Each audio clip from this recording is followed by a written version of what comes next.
شب برات کا مطلب ہی ہے کہ جہنم سے آزادی کی رات، یعنی شب مغفرت۔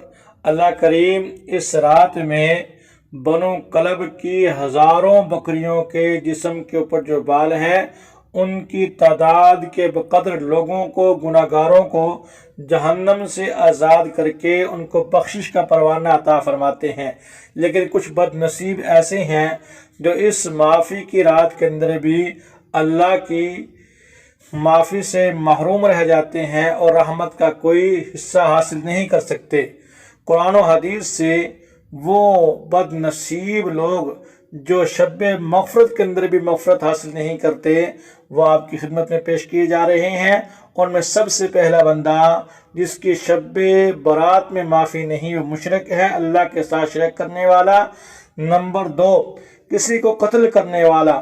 نمبر 3، کاہن، نجومی، غیب کی باتیں بتلانے والا۔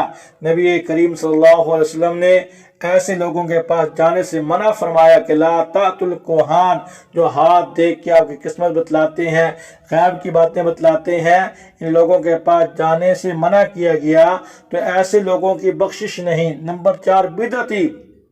نمبر 5، اپنے دل میں کسی کے بارے میں ویر رکھنے والا، بغض پالنے والا، کینہ پرور۔ نمبر 6، شرابی آدمی، شراب پینے والا۔ نمبر 7، والدین کا نافرمان۔ نمبر 8، قطع تعلق کرنے والا، قطع رحمی کرنے والا۔ نمبر 9، جادوگر، جادوگری کرنے والا۔ نمبر 10، باجا بجانے والا اور ایسے لاہو لعب کے اندر مصروف رہنے والا۔ گانا بجانا ناپسندیدہ عمل ہے، جو بندہ ایسے کاموں میں مصروف ہوگا شب برات کے اندر بھی اس کی معافی نہیں ہوگی۔ نمبر 11، زنا، بدکاری کرنے والا۔ قرآن پاک میں ہے وَلَا تَقْرَبُوا الزِّنَا إِنَّهُ كَانَ فَاحِشًا، کہ بدکاری کے قریب بھی نہ جاؤ، یہ بہت برا کام ہے۔ تو ایسے شخص کی بھی شب برات میں معافی نہیں ہوتی۔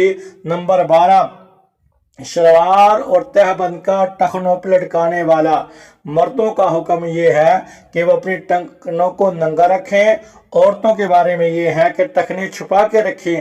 آج فیشن کی الٹی گنگا ہے، عورتیں ٹخنے کھلا رکھتی ہیں اور مرد چھپاتے ہیں۔ حدیث پاک کے مطابق ایسے احباب بھی شب برات کے اندر معافی حاصل نہیں کر سکتے۔